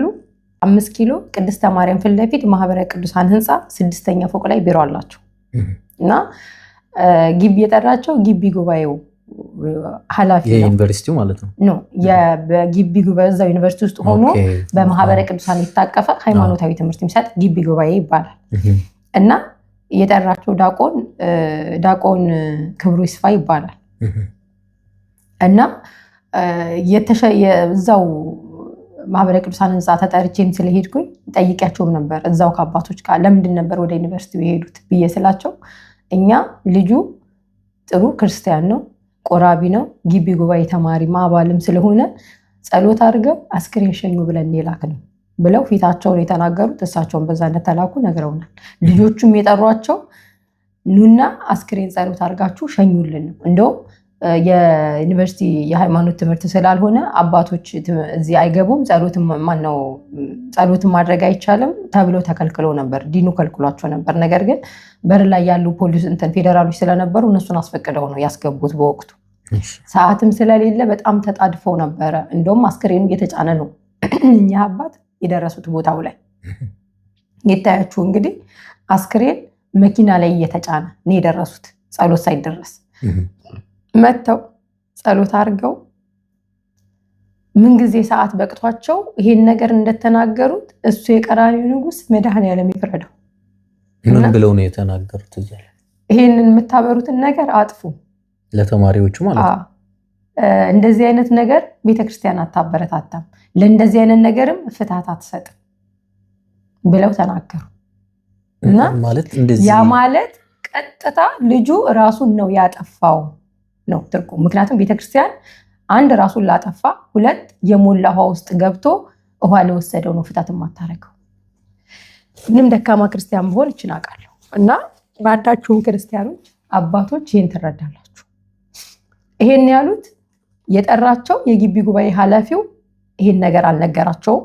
የትምህርት ቤት ተወካዮቹም ይሁን የትምህርት ቤት ኃላፊዎች ወይ ደግሞ ዩኒቨርሲቲው ኃላፊ ራሱን ያጠፋው ብሎ አልነገራቸውም። የመንግስት አካል ራሱን ያጠፋው ብሎ አልነገራቸውም። ቤተሰብ ራሱን ያጠፋው ብሎ አልነገራቸውም። በዛ ሰዓት ላይ ሁላችንም ድንጋጤ ላይ ሰው ይግደለው፣ ራሱን ያጥፋ፣ ከእግዚአብሔር የመጣ ሞት ይሁን እሱ መድኃኔዓለም ነው የሚያውቀው። ይሄ ሆኖ ሳለ አስክሬን ሽኝት ላይ ምን ጊዜ ጸሎት አድርገው ምን ጊዜ ይሄን እንደተናገሩት እንግዲህ መድኃኔዓለም እሱ ይፍረድ። እና ሄጄ ነበር ማህበረ ቅዱሳን ሕንጻ ተጠርቼ ሄጄ ነበር። ስጠይቃቸው የተማሪ ሹክሹክታ ሰምቼ ነው ያሉ። የተማሪ ሹክሹክታ ሲጀመር እየተገኙ በዛ ሰዓት ላይ ተማሪዎቹ አስክሬን ሽኝት ላይ ያደረጉ ፕሮግራሙ ቦታ ነው ያሉት። እሳቸው ከመከበር ላይ ነው ዳቆን በሱ ፍቃድና ዳቆን ዮሴፍ የሚባለው ነው የተቀበሏቸው። ዳቆን በሱ ፍቃድ ከዶር ነጠላ አንጣልኝ ብለዋቸው ነጠላ ሊያመጣ ሄደዋል። ከዳቆን ዮሴፍ ጋር ነው ወደ ፕሮግራሙ ቦታ ሄዱት። በዛ ወከባ ውስጥ ምን ጊዜ ጸሎት አድርገው ምን ጊዜ ተማሪ መንሾካሾክ ሰምተው ይሄን ሊያስተላልፉ እንደቻሉ እሱ መድኃኔዓለም የያዙት መስቀል ይጠይቃቸው። እኔ አላቅም። ለኔ ግን የሚመስለኝ ወንጀልን ለመደበቅ እየተደረገ ሴራ ነው የሚመስለው። ግን እሱ የቀራኒው ንጉስ ይፍረደው፣ ሌላ ምንም አይደለም። እና ሳናገራቸው በፈለግሹ መንገድ መሄድ ትችያለሽ፣ እኔ መራሴን እከላከላለሁ ነበር ያሉ። አዎ እኔ እሳቸውን ብከስ ቤተክርስቲያን ጠበቃ ቁማ ልትከራከርላቸው ትችላለች። ግን የቀራኒው ንጉስ የዚህ ንጹህ ደም አምላክ እሱ ይክሰስልኝ፣ እሱ ይከራከርልኝ፣ ምንም አይደለም ሌላ። እና ይሄንንም የሰማነው እኛ በወቅቱ ድንጋጤ ላይ ነበር። ቀብረን ከመጣም በኋላ ነው ኧረ ቄሱ እንዲያሉ ነው አሉ። እንዴት ነው ነገሩ ብለው ደውለው ልጆች የነገሩ። ምን ስላቸው አሁን እንዲያሉ ነው አሉ። ከዛ ስለ ልጁና ስለ ታደሰ አገኘው ይባላል የወንድሜ ገዳይ፣ ስለሱና ስለ ወንድሜ ግንኙነት ነበር ማጣራት የሄድኩት። ሳጣራ እሱ እንግዲህ ሙሉ ለሙሉ ክደኛል። ኦልሬዲ ዝም ብለን እንተዋወቃለን፣ ወንድምሽ ዝምተኛ ነው፣ ከሰው ጋር ብዙ አያወራም፣ ስለዚህ አንግባባም እና እንዴት ካልተግባባችሁ አንድ ዶርም ታዲያ ሁለታችሁ ብቻ ገባችሁ ዘንድሮ ስለው እኔ እዚህ ዶርም ገብቼ ቁጭ ብዬ ነበር። አጋጣሚ መጣና አንተ ብቻ ነህ እንዴ? በቃ እንደዛ ከሆነ እኔም አንተ ጋር ልምጣ፣ ምክንያቱም እኔ የተመደኩበት ዶርም 6 ስለሆነ ጫጫታ አላለኝ። እኔም ምን አገባኝ አልኩት። ከዛ መጣ እኛ ዶርም አብረን መኖር ጀመርን። ከዛ የዘለለ ታመም ያስታሞኛል። ከዛ በተረፈ በቀን ዝምተኛ ነው፣ በቃ ጀስት የምታወቅ ነው እንጂ አንግባባም አይነት ነገር ነው ያለው። ከዛ በፊት ግን በጣም የጠበቀ ግንኙነት እንዳላቸው ቆይ ልንገር። ከዛ ይሄን ካለኝ በኋላ ጓደኞቹን ማጣራት ጀመርኩ። የወንድሜን ጓደኞች አምና ከወንድሜ ጋር አንድ ዶርም የነበሩ ልጆችን ተመረቀው የወጡትም ያልተመረቁትም ስለነበሩ እነሱ ማውራት ጀመርኩኝ። እንዴ በጣም የሚግባቡ ጓደኛ ማቾች፣ በጣም የሚዋደዱ ጓደኛ ማቾች። እኛ ታደሰን የምናውቀው ወንድምሽን ፈልጎ ዶርም ሲመጣ ነው። ወንድምሽን እየፈለገ በተደጋጋሚ ዶርም ይመጣል። እኛ የምናውቀው በወንድምሽ ጓደኛው ነው። አምና ታደሰ አገኘው የሚባለው ወባ ታሞ ሌላ ዶርም ነበሩ። ወንድሜ ከሌሎች ልጆች ጋር ሌላ ዶርም ነው፣ ታደሰ ሌላ ዶርም ነው። ታሞ ማን ያስታመመው? ወንድሜ ራሱ ዶርም አምጥቶ አልጋውን ለቆ እሱ ከጓደኛው ጋር ተደርቦ እየተኛ ወንድሜ ነው ልጅ ያስታመመው። የዩኒቨርሲቲ ወባ ታውቃላችሁ፣ ምግብ ታስመርጣለህ፣ ምግብ አያስበላችሁ። የግቢው ምግብ አልበላ ሲለው በብሩ እየገዛ ነበር ወንድሜ ያበላው። የክፍል አሳይመንት ሳይቀር አብረው ነው የሚሰሩት፣ ስቲል ዘንድሮም ጭምር ማለት ነው።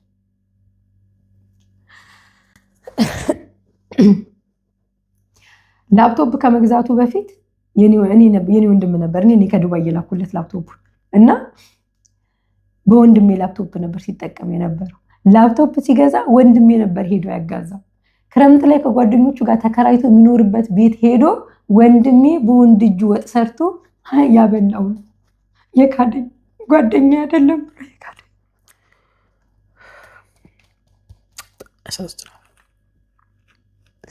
እሱ ግን አፉን መልቶ አንግባባም ዝምተኛ ነው በሚል ዘጋ። እሱ ብቻ አይደለም ይሳቅ ለሚባለው ጓደኛው ለወንድሜ ጓደኛ ማለት ነው እንዳረፈ ሮብለት አረፈ ሲባል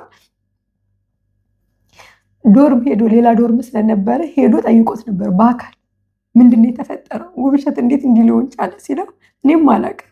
ሰኞ 5:10 አካባቢ ስገባ ውብሸት አስመልሶታል። እንግዲህ ልብ በሉ ለኔ ያለኝ ተኝቶ ነበር። እኔ ከተኛው በኋላ ሁለት ጊዜ የማስመለስ ድምጽ አሰማ።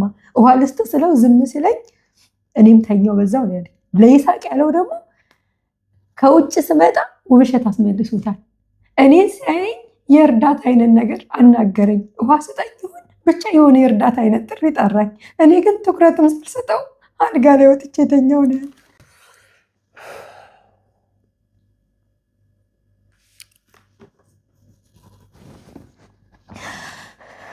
እና ትኩረትም አልሰጠሁትም።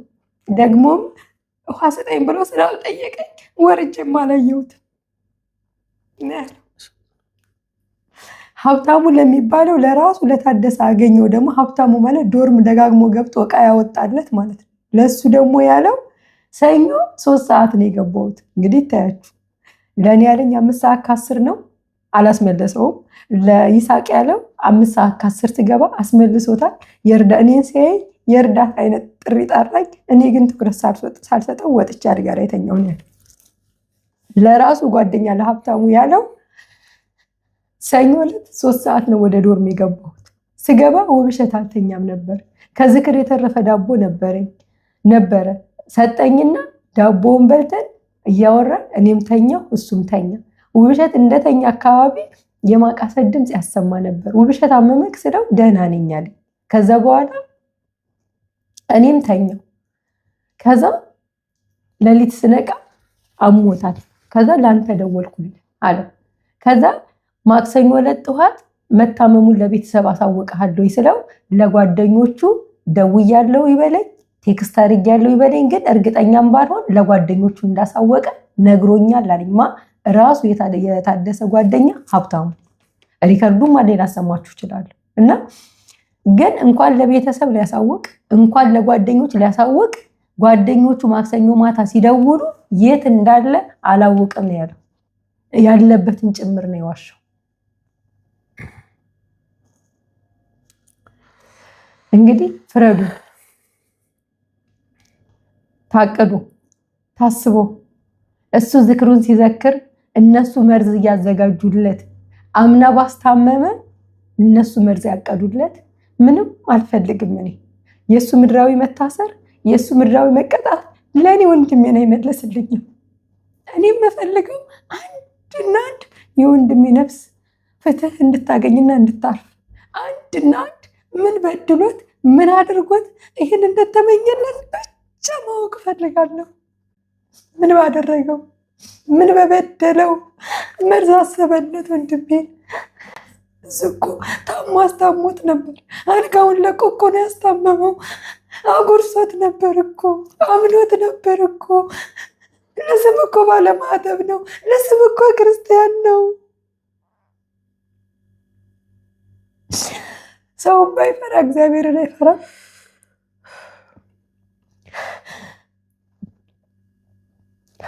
ያሳስኩት እንኳን ምርመራ ውጤቱ ሲወጣ ነበር። ምክንያቱም እንዳልኳችሁ ምን አስቦ ምን አድርጎ ለውብዬ አይደለም መርዝ ጥፊ ሰው የሚያስብለት ሰው አለ ብዬ እኔ አንድ ቀን አስቤ አላውቅም። አንድ ቀን። ምክንያቱም ወንድሜን ስለማውቀው ምን አይነት ትሁት፣ ምን አይነት ጨዋ፣ ምን አይነት አስተዋይ ልጅ እንደሆነ ስለማውቀው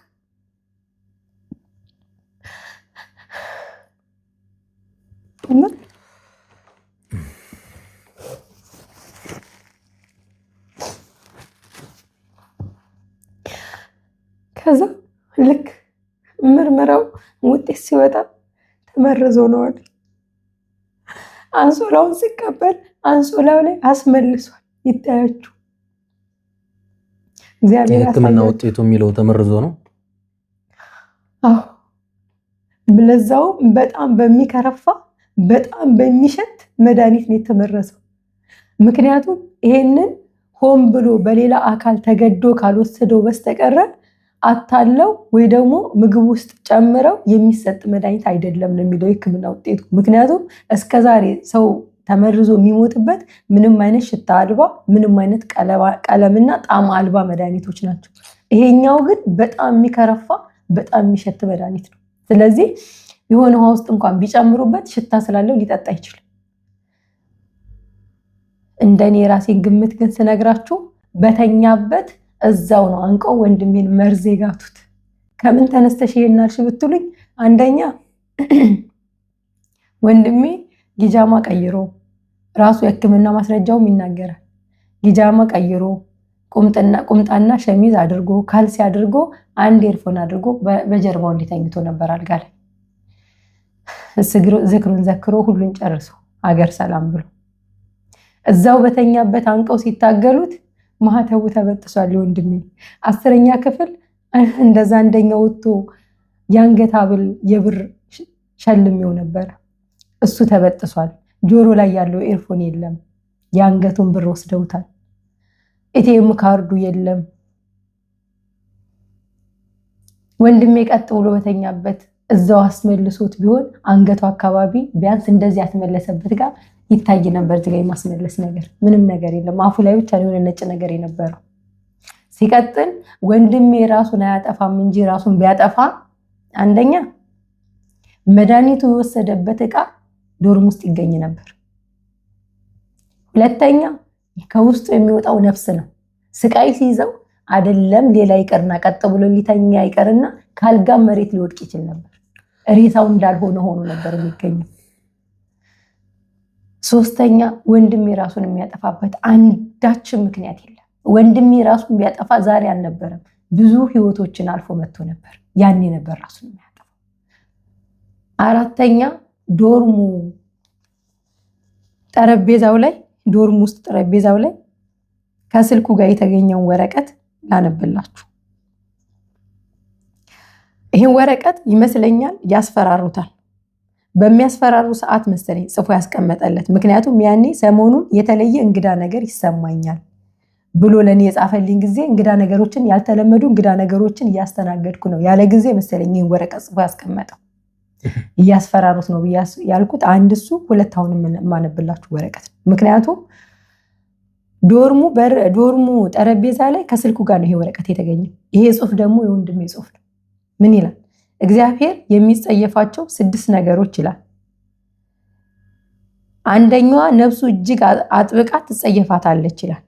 አንደኛ የትዕቢት ዓይን፣ ሁለተኛ ሐሰተኛ ምላስ፣ ሶስተኛ ንጹህ ደም የምታፈስ እጅ፣ አራተኛ ክፉ ሐሳብ የምታፈልቅ ልብ፣ አምስተኛ ወደ ክፉ ቦታ የምትሄድ እግር፣ ስድስተኛውን ዳሽ ብሎ ነው ያለፈው። ስድስተኛው በሐሰት የሚመሰክር ነው የሚለው መጽሐፈ ምሳሌ ላይ ታገኙታላችሁ ይሄን ቃል።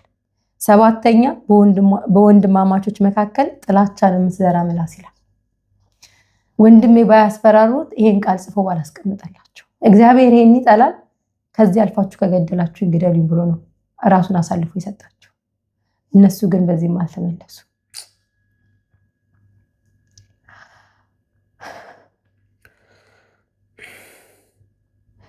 አስክሬኑ ምርመራ ውጤት ሲወጣ ሄጄ ፖሊስ ጣቢያ አልቅሼ ተናግሬ እንዲያዝ አደረኩኝ።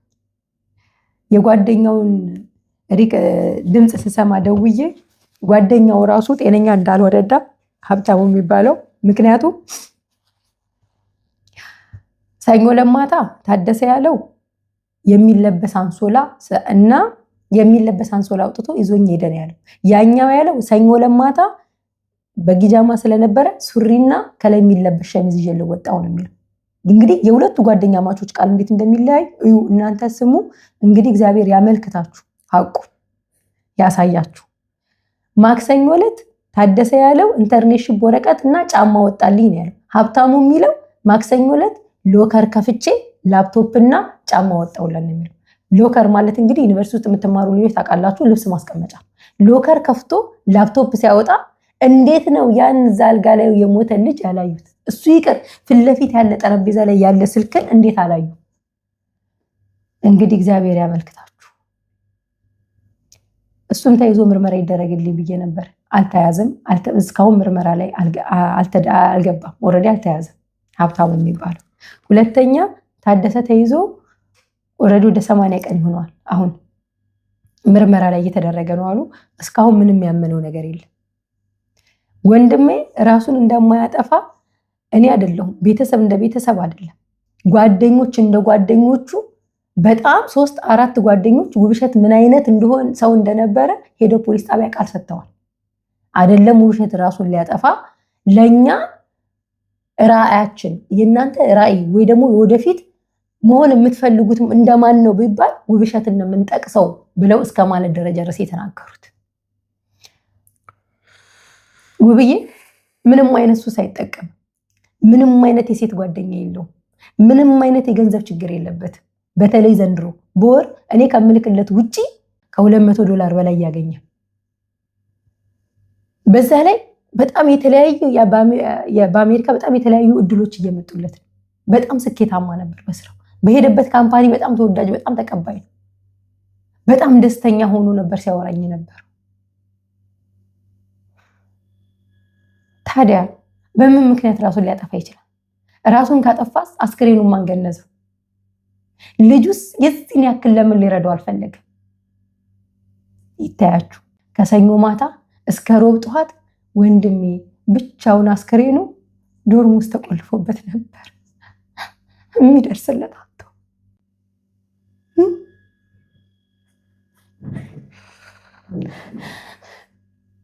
ይሄ የሚገባው ልጅ አልነበር።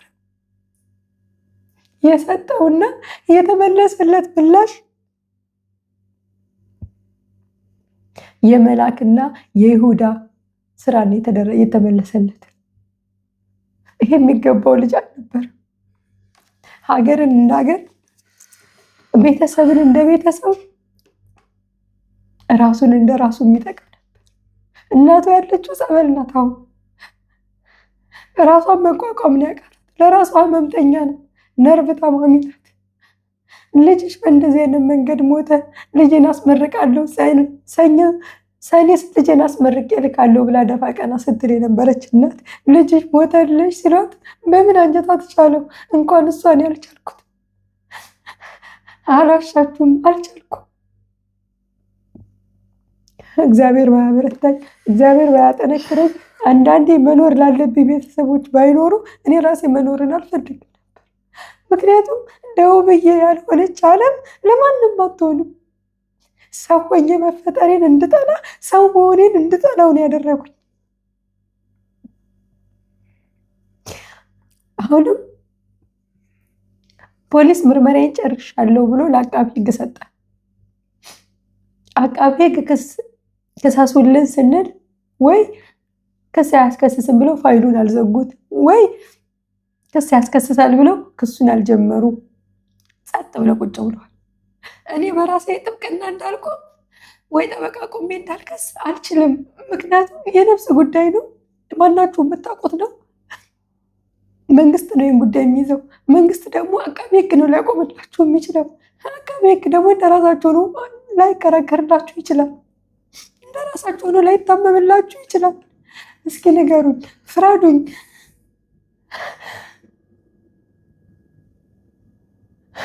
እውነት ወገን ካለኝ ህመሜ ካመማችሁ፣ ስቃዬ ካሰቃያችሁ እኔ ተስፋዬም አላማዬም እቅዴም ከወንድሜ ጋር አብሮ ተቀብሯል። ግን ለእናቱ ስትሉ፣ ለነፍሱ ረፍት ስትሉ ለወንድሜ ፍትህ ስጡት፣ ለነፍሱ ፍትህ ስጡት። ደሙ እየጮኸ ነው። ደሙ የአቤል ደም ነው፣ እየጮኸ ነው። ንጹህ ደም ነው፣ እየጮኸ ነው። እባካችሁ እግዚአብሔር ይፈርዳል። ኢትዮጵያ መልካም ሰው አይበርክትልሽ፣ ምሁር ሰው አይኖርልሽ ብሎ የረገማት ሰው አለ መሰለኝ፣ አላውቅም። እና አሁን ላይ መዝገቡ ተቋርጧል። ፍርድ ቤቱ መዝገቡን ዘግቷል። ሁለተኛ ከፍተኛ ፍርድ ቤት ይግባኝ ተጠይቆ እሱም እንደዛው ዘግቶታል፣ አጽድቆታል። የመጨረሻ ዛሬ ሰበር ይግባኝ ጠይቋል ፖሊስ። ለአርብ ተቀጥሯል። እንግዲህ አርብ በዛው ዘግቶ ከቀጠለ እንግዲህ ሊወጣ ነው ማለት ነው። እንግዲህ ፍረዱኝ፣ የኢትዮጵያ ሕዝብ ፍረዱኝ። ሕፃኑም አዋቂውም ትልቁም ትንሹም፣ በተለይ እንደኔ በሰው ሀገር ለምትሰቃዩ ስደት ላንገበገባችሁ የስደት ህመምን የምታውቁ ፍረዱኝ። ለቤተሰብ ህይወታችሁን ይኖራችሁ ፍረዱኝ። አቅደው አስበው በስነ ስርዓት አጥንተው ሰው በተኛበት በሌሊት የገደሉትን ልጅ ከአባቴ ነው ከዚህ በላይ መረጃ ላመጣ የምችለው። ወንድሜ ራሱን እንደማያጠፋ በደንብ አድርጌ ያረጋግጥኩላችሁ። ጓደኞቹን አስመጥቼ አስመስክሬ በህይወቱ ያሳለፈውን ምንም አይነት ወደዚህ ነገር እንደማይወስደው እቅዶቹን፣ አላማውን ኮፒ እያደረግኩ እንዳለ ወረቀቱን ወስጄ አስገባው። ሌላው ይቅር ተውት። መርዳት እየቻለ ባለ መርዳቱ እንኳን መጠየቅ የለበትም ይሄ ልጅ። እንግዲህ ፍረዱኝ። እናት ያላችሁ ቤተሰብ ያላችሁ ፍረዱ። የኢትዮጵያ መንግስት ፍረደኝ። አዳነች አቤቤ ፍረጅኝ። በአንቺ አስተዳደር ውስጥ ነው ይውላ ነገር የተፈጠረው። አዲስ አበባ ዩኒቨርሲቲ ነው የነገር የተፈጠረው። ፍረጅኝ አንቺ። እኔ ወንድሞቼ ሌባ ዱርዬ ከሚሆኑ ለሀገር ሸክም ከሚሆኑ ብዬ ህይወቴን ሰውችን ወንድሞቼን ያስተማርኳቸው ይሄን የመሰለ ጭንቅላት እንዲሆኑ ፍትህ ማጣቱ ተገቢ ነው ብለሽ ታምኛለሽ? ክብርት አዳነች አቤቤ ፍረጅኝ። የአዲስ አበባ ፖሊስ ኮሚሽን አብዛኞቻችሁ ታውቁኛላችሁ። ምናል ቅዝሜ እንደተሰበረም 3 ወር ጉዳዩን እጅ ስከታተል የነበርኩት እኔ ነኝ። ፍረዱት። ደህሌ ናችሁ። ሁሉን ትቼዋለሁ። ሁላችንም ሟች ነን። ነገ እንሞታለን። ነገ በእግዚአብሔር ፊት እንቆማለን። ግን እውነቱን ታውቁታላችሁ፣ ሀቁን ታውቁታላችሁ። ልባችሁ ያውቀዋል። እና እባካችሁ የምፈልገው ፍትህ ነው። ሁለት አትግደሉኝ። ለወንድሜ ደሙን እንኳን መወጣት የማልችል ከንቱ እኛ ተስፋ እንድቆርጥ አታድርጉኝ። ሁሉ ነገሬን 2 ጊዜ አትቅበሩኝ። ሁሉ ነገሬን አብረው ቀብረውታል። ቢያንስ ለወንድሜ እንኳን ደሙን ላውጣለት ብዬ ነበር የተጽናናሁት። እሱንም ነጥቃችሁ ተስፋ አታስቆርጡኝ። ፍትህ ስጡልኝ ለወንድሜ።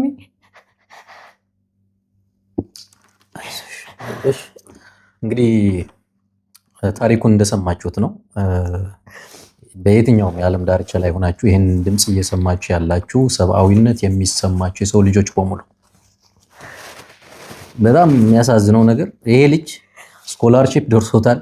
በትምህርቱ ስክሪን ላይ እንደምትመለከቱት የትምህርት ውጤቶች እንዳለ ኤ ነው። በቃ ሁሉም ማለት ነው። ሁሉም እዚህ ላይ ፋይሉን እዚህ ላይ እንደምትከታተሉ እንደምታዩት ነው። እሱ ብቻ አይደለም፣ ከተለያዩ የውጭ ካምፓኒዎች የተለያየ እድል መጥቶለታል። በትምህርቱ በጣም ብዙ ካምፓኒዎች ይፈልጉታል። ይሄ ልጅ ከቤተሰቡ አልፎ ለኢትዮጵያ የሚጠቅም ልጅ ነበር። መቼስ ይቺ ልጅ ለ8 ዓመታት ሙሉ ቀን ከሌሊት አረብ ቤት ቀን ከሌሊት እየሰራች ለራሷ እንደ ሻማ እየቀለጠች ለወንድሟ እዚህ ደረጃ ላይ አደርሳለሁ ብላ ነበር። በትምህርቱም እንደዚህ ጎበዝ የሆነበት ምክንያት የእህቱ እገዛ ስላለበት ነው። ወንድሟ ትልቅ ደረጃ እንዲደርስላት ነበር 8 ዓመታት ሙሉ ቀን ከሌሊት በሰው ሀገር እየፈጋች ያለችው። ነገር ግን የዚህ ሁሉ ዓመታት ልፋቷ ከንቱ ቀረ። ሰብአዊነት የሚሰማው የሰው ልጅ በሙሉ የኢትዮጵያ ሕዝብ በሙሉ ለዚች ልጅና ለቤተሰቦቿ ፍትህ ብላችሁ ጩሁ። እስከ መቼ ነው የንጹሃን ደም እንደዚሁ ከንቱ የሚቀረው? ከራሳቸው ቤተሰብ አልፈው ለሀገር የሚጠቅሙ ኢትዮጵያን ከፍ የሚያደርጉ ልጆች እስከ መቼ ነው ደማቸው ደመከልብ ሆኖ የሚቀረው? እስከ መቼ ነው ይሄንን ነገር ፍትህ ሳይሰጥ እንደዚህ የሚቀጥለው? እባካችሁ ስለ ወላድ ስትሉ እባካችሁ በስደት ላይ ያላችሁ ኢትዮጵያውያን ስደት ላይ ቤተሰብን ማስተዳደር እንዴት እንደሆነ ታውቁታላችሁ። ለማን እየፈጋችሁ እንዳላችሁ ስደት ላይ ታውቁታላችሁ። እቺ ልጅ 8 ዓመት ሙሉ የፈጋችሁ ወንድሞቿን ትልቅ ደረጃ ላይ ለማድረስ ነበር። ወንድሟን አስተምራ ትልቅ ደረጃ ላይ አድርሳ ነበር። ከራሱ አልፎ ለኢትዮጵያ ትልቅ ነገር መስራት የሚችል ልጅ ትልቅ ደረጃ ላይ ከደረሰ በኋላ ግን ይሄው ከንቱ አስቀሩት። እባካችሁ ስለ ወላድ ስትሉ፣ ስለ እናት ስትሉ፣ ስለዚች ሚስኪን እህት ስትሉ ፍትህ ብላችሁ ከጎኗ እንድትቆሙ ሁላችሁም ትላልቅ የሚዲያ አካላት በአንድ ሚሆን በሌላ መንገድ ይሄን ቪዲዮ ሊደርሳችሁ ይችላል። ፍትህ ብላችሁ ከዚች እህታችን ጎን እንድትቆሙ በፈጣሪ ስም ማጸናችኋለሁ። እሱ ብቻ አይደለም፣ ይሄንን ድምጽ እየሰማችሁ ያላችሁ የህግ አካላት፣ በኢትዮጵያ ውስጥ ያላችሁ ጠበቃዎች እባካችሁ እችን እህታችን ፍትህ እንድታገኝ ከጎኗ እንድትቆሙ በፈጣሪ ስም ማጸናችኋለሁ። መችስ እንባዋን አይታችሁታል። የትምህርት ውጤቱ እያያችሁት ነው። አያሳዝንም? ቅስም አይሰብርም? እውነት በጣም ነው ቅስሜን የተሰበረው። ደግሞ እስከ መቼ ነው በቃ ይሄንን እስከ መቼ ነው እንደዚህ እየሆነ የሚቀጥለው? እስኪ አስቡት። እስከ መቼ ነው እያለቀስን የምናልፈው? ለዛውም በዚህ ደረጃ በቂ መረጃዎች እያሉ ተመርዞ ነው በመድኃኒት ነው ህይወቱ ያለፈው። እዛ ላይ ያሉት ቅድም የተናገረቻቸው መረጃዎች በቂ መረጃዎች ናቸው እኮ ምርመራ ለማድረግ ከዚህ በላይ መረጃ ያለ አይመስለኝም። እባካችሁ፣ ምክንያቱም ሁሉም ነገር እሷ ገልጸዋለች። ከዚህ በላይ ምንም ማብራራትም መግለጽ የምፈልገው ምንም አይነት ነገር የለም። ስለ ወላድ ስትሉ፣ ስለ ኢትዮጵያ አምላክ ስትሉ፣ ስለ እናት ስትሉ፣ ስለዚች 8 ዓመታት ሙሉ በሰው ሀገር የተሰቃየች ሚስኪን ኢትዮጵያ ውስጥ ስትሉ ድምጽ እንድትሆኗት ፍትህ እንድታገኝ ሁላችንም ብንሆን ከጎኗ ልንቆም ይገባል። አይዞሽ፣ እግዚአብሔር አምላክ መጽናናቱን ይስጥሽ። በጣም ከባድ ነው አይደለም ላንቺ ለእናቱ ልጅ ወንድምሽን ለማስተማር 8 ዓመት ሙሉ ስደት ላይ ይሰቃይ ይችላልሽ ይቅርና ለሰሚው ራሱ ይሰቀጥጣል። ለሚሰማ ራሱ ልብ ይሰብራል፣ ያሳምማል። ነገር ግን ምንም ማድረግ አይቻልም። እግዚአብሔር መጽናናቱን ይስጥሽ። እሱም እግዚአብሔር ነፍሱን ይማረው። በጣም ያሳዝናል። ለኢትዮጵያ ትልቅ ነገር መስራት የሚችል በዚህ ደረጃ ባለ ትልቅ ምጡቅ አይምሮ ነው። ምን ዋጋ አለው? እባካችሁ ስለ ወላድ ስትሉ ከዚህ በላይ ቪዲዮውን እንዳረዝምባችሁ አልፈልግም። ፍትህ እንጠይቅ፣ ድምጽ እንሆናት። ይህንን ድምጽ እየሰማችሁ ያላችሁ በኢትዮጵያ ውስጥ ያላችሁ የህግ አካላት ምናልባት እንደው የሚያስፈልግ ወጪ እንኳን ካለ የኢትዮጵያ ህዝብ ለዚች ልጅ ያግዛታል፣ ይደግፋታል። ማናችንም ቢሆን ከጎኗ ቁመን ማንኛውም ለጠበቃም ይሁን ለምንም የሚያስፈልገው ነገር ይሄንን ጉዳይ በደንብ ተከታትላችሁ እንድትይዙላት እስከ መጨረሻው ፍትህ እስክታገኝ ድረስ የመጨረሻው ፍትህ እስክታገኝ ድረስ ከጎኗ እንድትቆሙ እኛም ከጎኗ ነን ያለነው። መላው የኢትዮጵያ ህዝብም ከጎኗ እንደሚሆን ተስፋ አደርጋለሁ። በመጨረሻ ማስተላለፍ የምትፈልጊው ቀረኝ የምትይው ነገር ካለ እንድታስተላለፊ እድሉን ሰጥሻለሁ። አመሰግናለሁ ብሬክስ። በመጨረሻ እኔ ለመንግስት ጥያቄ ያቀርባለሁ። መንግስትኛ ልጃችንን በደሃ አቅማችን አስተምረን ዩኒቨርሲቲ ስንሰጥ አደራም ጭምር ነው የምንሰጥህ። አስተምረህ ትሰጠናለህ፣ ለወግ ማድረግ ታደርስልናለህ ብለን ነው አደራ የሰጠንክ። ነገር ግን አደራውን እንኳን አስመርቀ መመለስ ባችል እባክህ ቤተሰብ ቅስሙ ተሰብሮ እንዲኖር አታደርግ። ቢያንስ ፍትህ ያገኝ። ጨለማን ተገን አድርጎ ለተሰራ ወንጀል ታስቦና ታቅዶ ለተሰራ ወንጀል እንዴት ነው እኔ ሲገለው አይቻለው የሚል ምስክር ከየት ነው ላመጣ የምችለው? ይሄስ ልጁ ካደረገው አንፃርና የሕክምና ማስረጃውን መሰረት ተደርጎ በደንብ ምርመራ ቢደረግበት ልጁ አያምንም ወይ? ሌላውን ሙያዬ ስላልሆነ ለባለሙያዎቹ ትቼዋለሁ። ሌላው ለኢትዮጵያ ሕዝብ እንደኔ ተሰዳችሁ ስደት ለምትኖሩ እየተንከራተታችሁ ውሻ ሆናችሁ ቤተሰቦቻችሁን ለምታስተምሩ በተለይ ጎበዝ ተማሪ ላላችሁ ተጠንቀቁ። እኔ ወንድሜን ሳላቅ ሳይነገረኝ አስበልቼዋለሁ።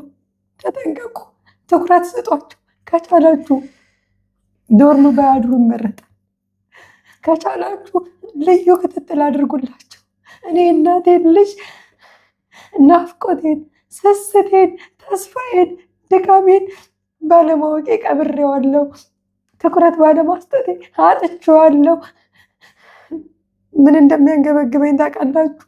ሁሉን ነገር እንዲከንቱ ሊቀር አይኔ ላይ እየተንከራተተብኝ እንደ ውሃ እየጠማኝ እየናፈቀኝ ወንድሜ እቅፌ እየናፈቀው አንድ ቀን እንኳን ወንድሜ እወድሃለሁ ብዬ ሳላቅፈው ከተለያየን 10 ዓመታችን ዳግም ላላየው አፈር ውስጥ ከተትኩት። ምን እንደሚያንገበግበኝ ታውቃላችሁ? የጃይኑን አለማየቴ ምን እንደሚያንገበግበኝ ታውቃላችሁ? እየጨነቀኝ ነው ሲለኝ ብን ብዬ ሄጄ ምን አለ ቅፍ አድርጌ በሞበት ተረዳሁት። አለማወቅ ይቀብራል። የዘላለም እሳት ሰጥቶኝ ሄደ። ፍረዱኝ። ከዚህ ስሜት የምወጣው ደም ወጥቶለት ሳይ ብቻ ነው። ፍረዱኝ። ሌላ ምንም ልል አልችልም። የህግ አካላት እባካችሁ ሰማይና ምድርን ስላፈጠረ አምላክ ብላችሁ ተባበሩኝ። ደሙን አውጡልኝ። ክብርት አዳነች አቤቤ ስለወለድሻቸው ስለ ልጆችሽ ወንድም ስላለሽ ስለ ወንድምሽ ሰማይና ምድርን ስለፈጠረ ስለ አንዱ እግዚአብሔር የወንድሜን ደም እንድታወጭልኝ አደራ ነው የምልሽ። አደራ ነው የምልሽ። የኢትዮጵያ ሕዝብ አደራ።